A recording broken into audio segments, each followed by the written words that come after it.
계약을 할 테니까 할인해달라. 할인해달라고 하는 거죠. 그러니까 거기 처음에 분양 받으신 분들은 엄청 배가 아픈 거예요. 싸게 살 수 있는데 자기들은 비싸게 산 거예요. 그런 일들은 엄청 많았던 건데 사실은 이 갭 투자가 언제부터 갭 투자가 시작이 되는지 혹시 아시나요? 갭 투자가 처음 시작된 거 최근에 아니면 최근에 이 부동산 값이 아파트 값이 오르게 된 시점이 몇 년도부터 오르기 시작했을까요? 14년. 14년이라고 말씀하신 이유는 어떤 그냥 되게 알고 계시는 건가요? 아니면 뭔가 사건이 있으셨나요? 이렇게 들으셨다죠? 한 16년 같은 거. 16년. 1월달 정도. 1월달 정도군요. 정확하시네요. 좀 더. 근데 어쨌든 이게 14년쯤으로 저도 알고 있어요. 왜냐하면 16년, 17년에도 하신 분들이 많은데 그때는 이미 시중에 갭 투자 책들이 부착을 했었어요. 이미 많은 교수님들이 강의하고 있었어요. 이분은 언제 들어갔냐? 14년도쯤부터 들어가신 것 같아요. 13년.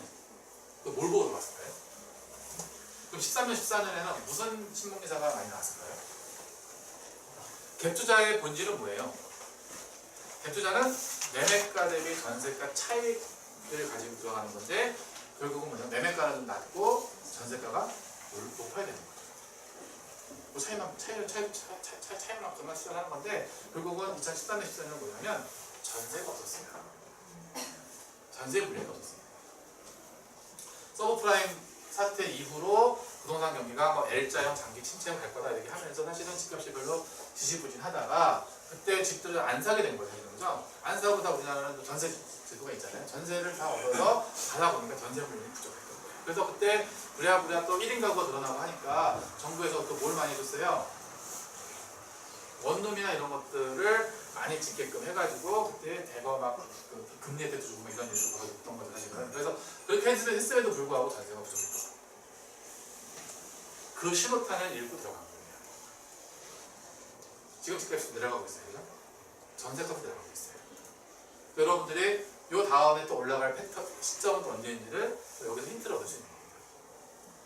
그래서 전세값하고 매매값 차이가 안 나도록 전세가 수요자가 몰려내는 거고, 두 번째는 전세값이 오르려면 당연히 그 동네에 뭐가 많이 없어야 돼요?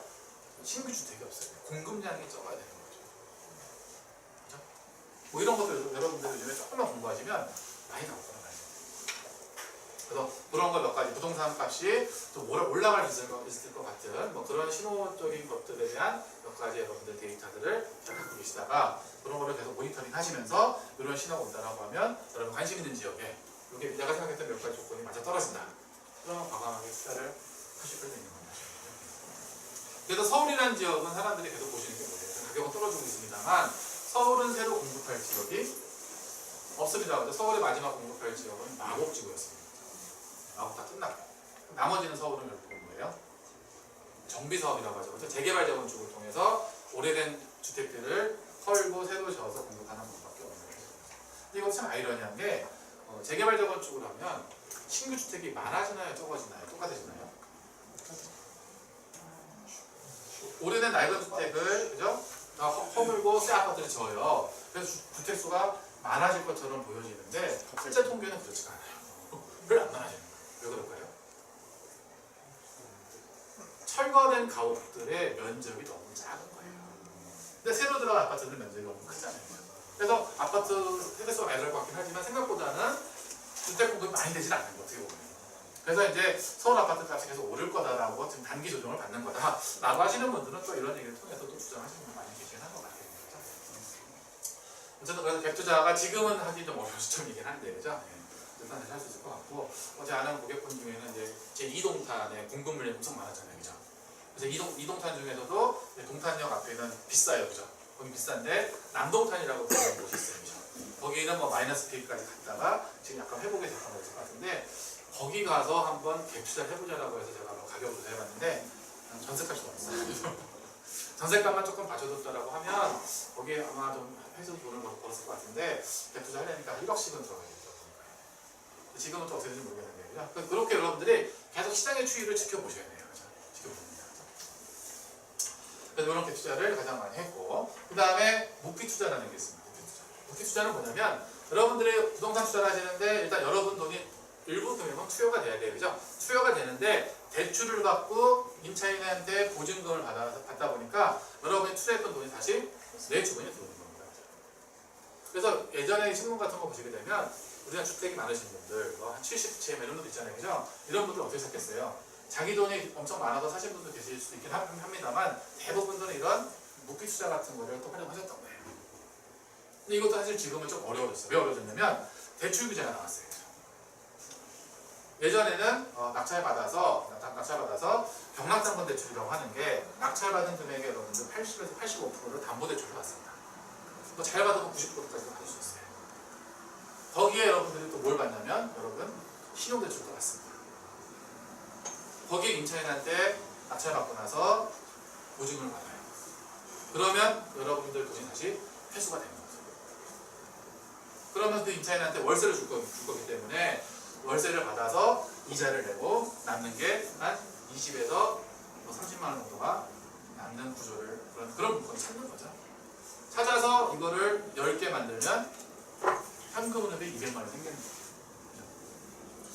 퇴직하셨는데 현금이 한 2, 3억 있는 분들 마땅히 할 게 별로 없어요. 자영업도 힘들잖아요. 그런 분들이 많이 좀 열광했던 게 이 무피 투자였던 것 같아요. 지금은 대출이 좀 어렵기 때문에 그런데 그래도 지금 대출이 좀 나오는 거는 상가 쪽으로 좀 나오죠. 상가.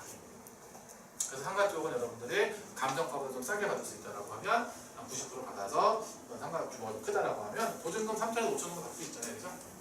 그렇게 받으시면 무피 투자가 되거나 역으로 물론 임차인의 보증금은 내어줄 돈이긴 합니다만 돈이 좀 더 생기는 경우가 있어요. 그죠? 네. 그렇게 투자하시는 분들도 있습니다. 그죠? 주택을 가지고 무피 투자를 하시는 경우는 아파트는 조금 어렵고 아파트를 하신다라고 하시면 경기도나 인천권이나 이런 지역에 2억 미만 되는 아파트 정도 하셔야 될 것 같고, 그죠? 그 다음에 연립주택이나 다세대주택들 같은 경우는 좀 가능성이 있는 것도 좀 있을 것 같긴 해요, 지금. 그죠? 네.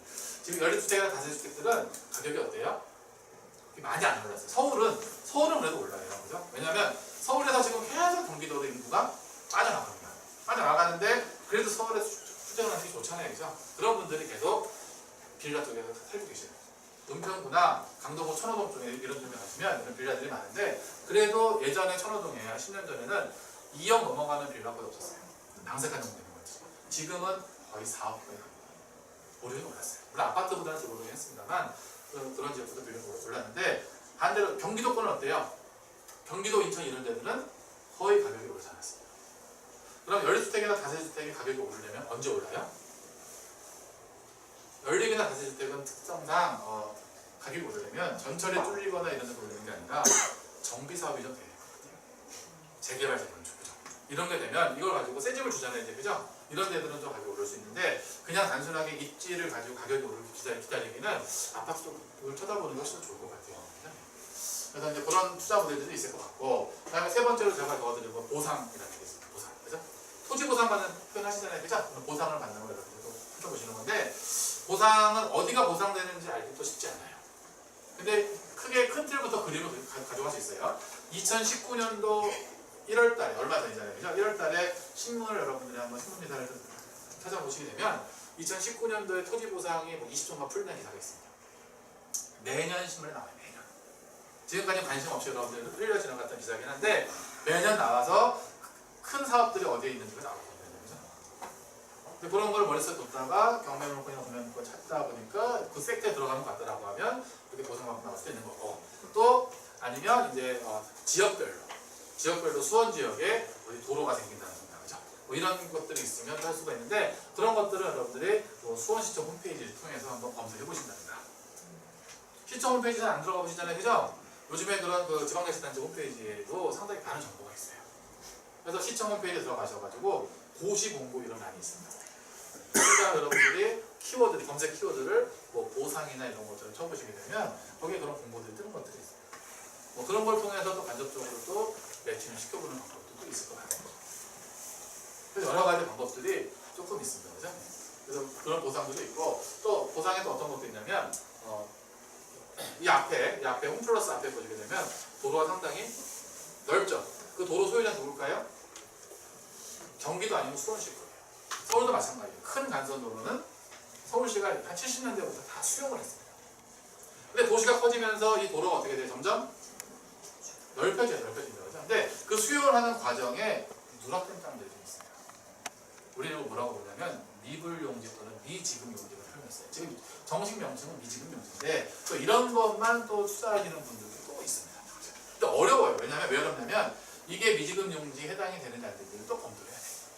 근데 그런 걸 여러분도 공부도 하셔야 됩니다. 배법 칼을 찾아보고 이런 것들 또 과거에는 어떻게 쓰여졌던지를 이런 것도 다 보셔야 되는데 이 미불용지를 사람들이 왜 열광을 하냐면 보상을 해주는데 현재 도로잖아요. 지금.